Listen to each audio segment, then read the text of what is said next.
It went down like this. Around the time P was working on monkey bars.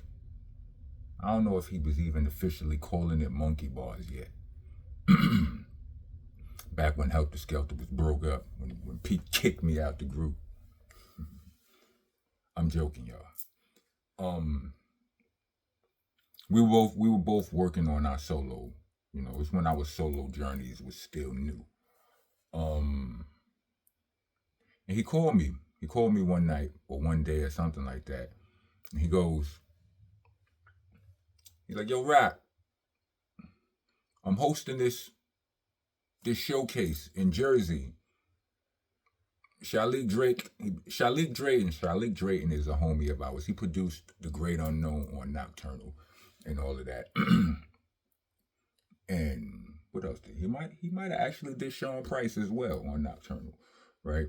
But he was having a showcase in Jersey, you know, showcasing new talent, and Ruck was going out there, you know, co-hosting or something. He was lending his celebrity and his expertise to the movement for the homie.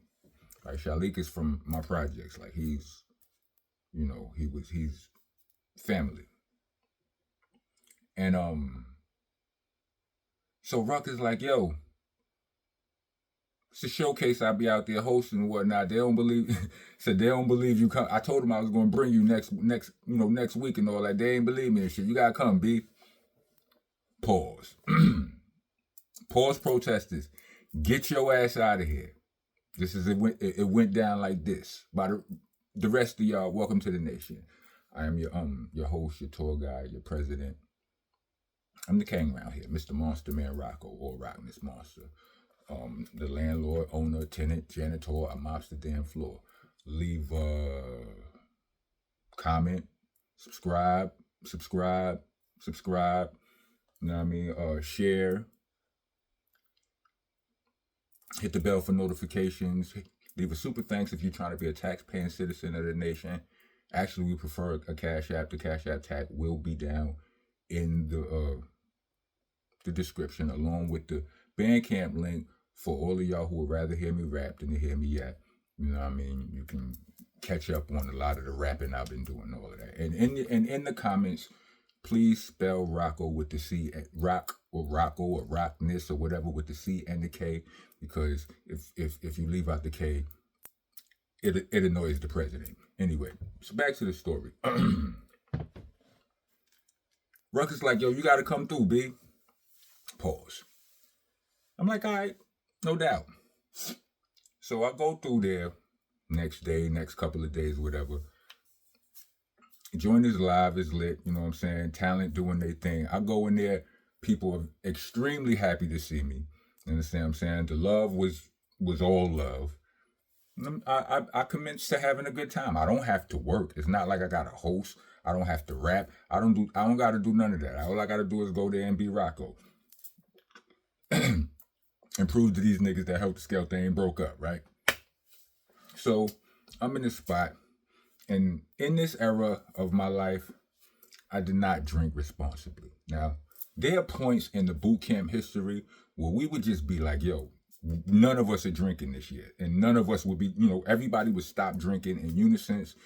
Nobody would drink for years at a time. Niggas would break rank little by little. After a while, we fall back on.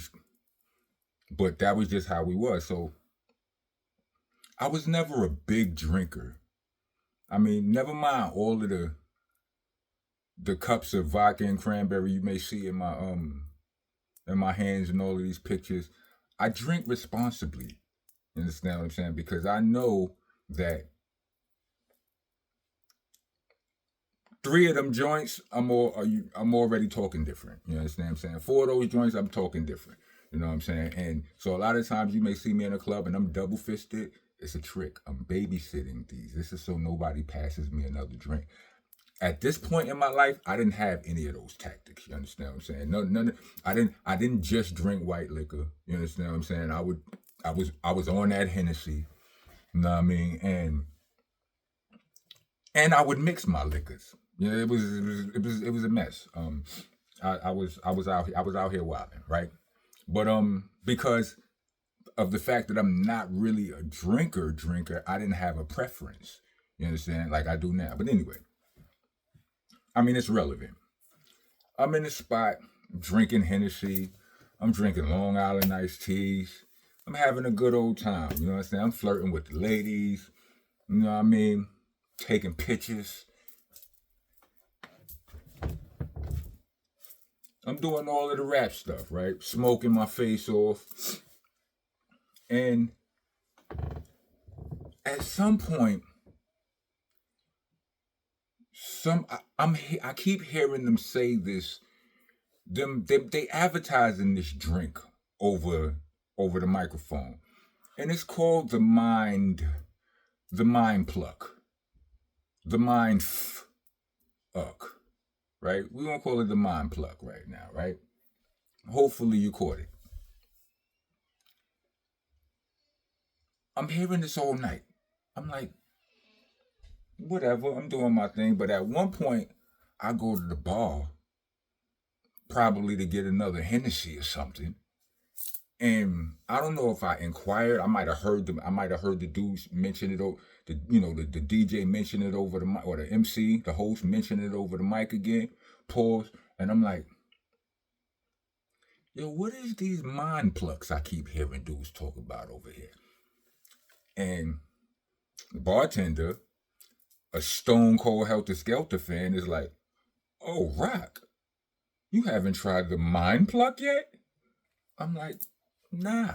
He said, 1 second.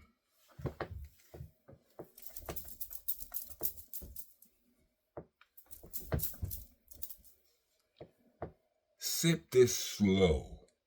I'm like, no doubt. He's like, no. Sip this slow. I'm like, I got you. I taste this shit. It tastes awesome. It don't taste like there's no liquor in it. What I later found out, it was a combination of mad different flavored vodka. So it was like whatever it was. It was seriositized. You understand what I'm saying? So, I'm in motion. I'm doing all of the things I be doing when I'm having a good time. I'm active. I can remember a point. So understand, there are parts of this story that are gone because only Ruck knows the other, the rest of it. But I can remember some of it from his perspective because he's told the story before, right? So there's a point of the night where I find myself outside the spot. It was like a bar. It wasn't no club, right? It's like a bar lounge, right? Me and Ruck is outside the club and we having a heart-to-heart talk, right? A real, and we was both giving each other like pointers on our raps. Like, you know what I'm saying? I remember him saying something to me about, what did he say? Well, what I said to him, I was like, bruh, the way you are in your the way your personality is in everyday life, put that in your raps, right? I'm like, son, you the funniest nigga most niggas know, right? Most people who know you will say you the funniest dude they know. You put that in your raps, because he wasn't funny like that on Nocturnal. He wasn't funny like that on Magnum Force. You heard it in the skits.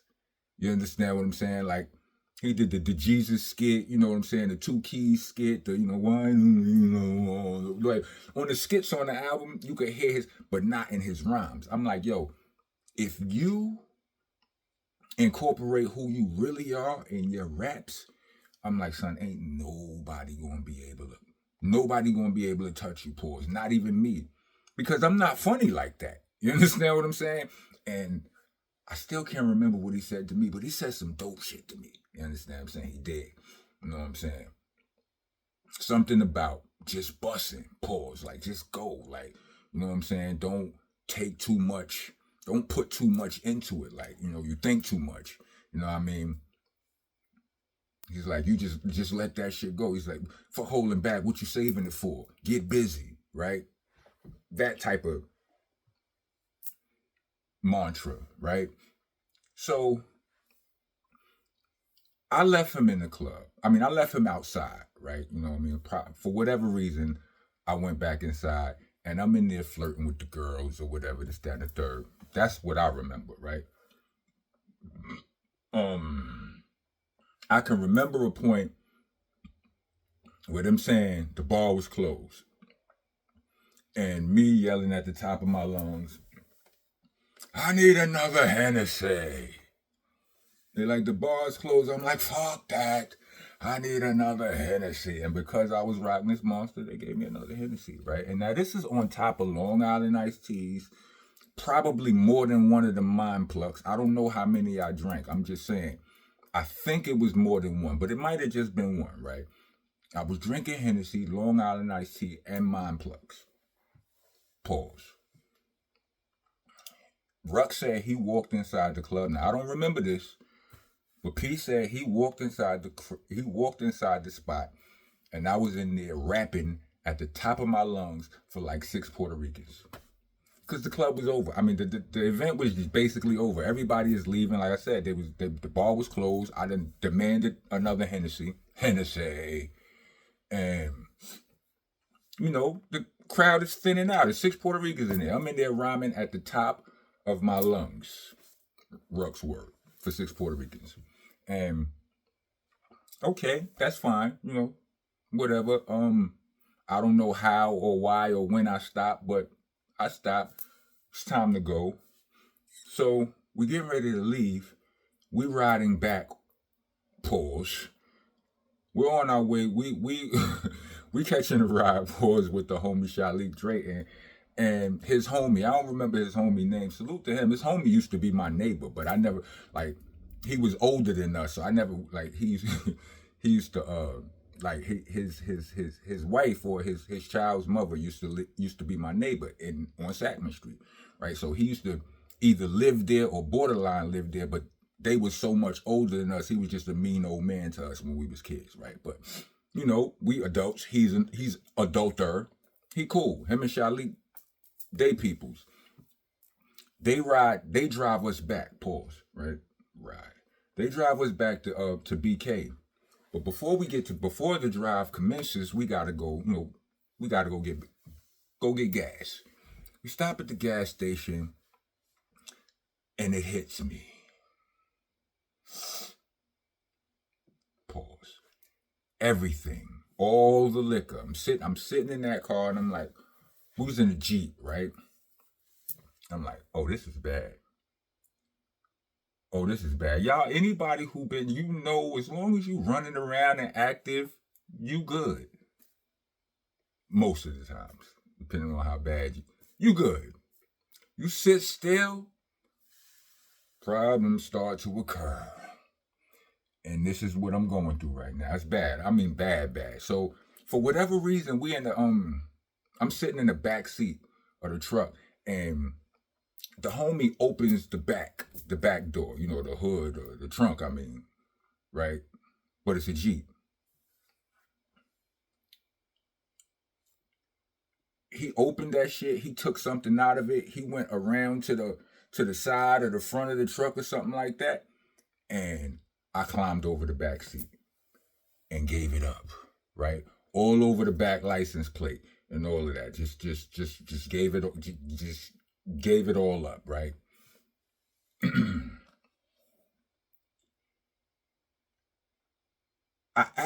I remember the next day Ruck asking me, Rock, did you bust your lip? And he was right, because apparently he saw blood in my hurlage, right? Sorry for the grossness, right? And yes, I did. When I climbed over the back seat and hung out of the back of the truck, I did hit my face on the whatever that is back there. So yeah, I had a little scar right here the next day, right? Anyway, he gasses up the car. The homie gasses up. We load up. We in the car. We drive. 10 minutes, we in the Lincoln Tunnel. I'm sitting in the back of the car. Me and Ruck both sitting in the back of the truck. And I look at Ruck. He's sitting there chilling. I say to myself, now never mind what I say to myself. I say to my boy, I go, this calm. I go, hey, yo, Ruck. He goes, what up? I go, I gotta throw up again. He looks at me like, the look he had on his face was hilarious. Nigga looked at me like, he said, we can't stop now. I said, I know. Nigga looked up. he's like, oh. He looked up at the front seat at the driver and the passenger. He's like,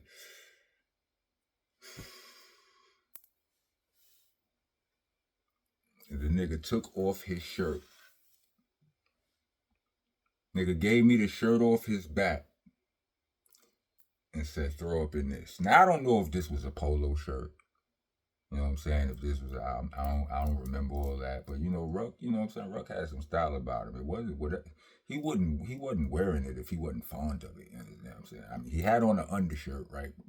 Nigga took off his shirt and gave it to me and said, throw up in this. I looked at him. I took the shirt graciously. I looked at him and said, what a pal. Blah, and gave it up, right? And yeah, I don't know. Yeah, it worked out. Like it didn't it didn't get crazy. Like I didn't fill up. Like it worked out. Sorry for the grossness if you grossed out by this. But so there was no bag, there was no nothing. It was just the shirt. If you ask him why you didn't get it, it was none of that. And it ain't no pulling over in the Lincoln Tunnel. It just ain't. So he did that. We make it all the way back to Brooklyn, and he basically arm over the shoulders me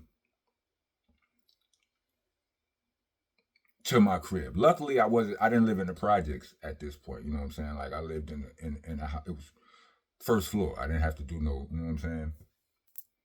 That nigga walked me in the crib, and I ran in the room and to the bed and proceeded to have probably the most disgusting night of sleep ever. Like I was a mess. But anyway, the moral of the story is a lot of people talk about how, you know, we all make fun of, you know, his closest friends, you know, and a lot of people around him. We all talk about how, you know, we all laugh and joke about how he ain't take no shit, or how he might apply hand feet coordination if you got out of line. You know what I'm saying? He was definitely quick to slap a nigga. You know what I mean? And he he was disrespectful. You understand what I'm saying? But he had one of the biggest hearts in the world. You understand what I'm saying? And if you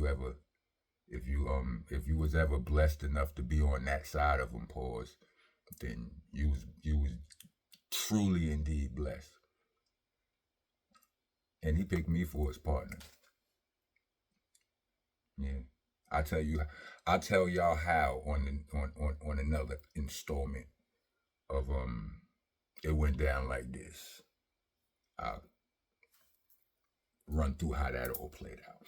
But if you made it to the end of this video, let me get 4 microphones. Rock on.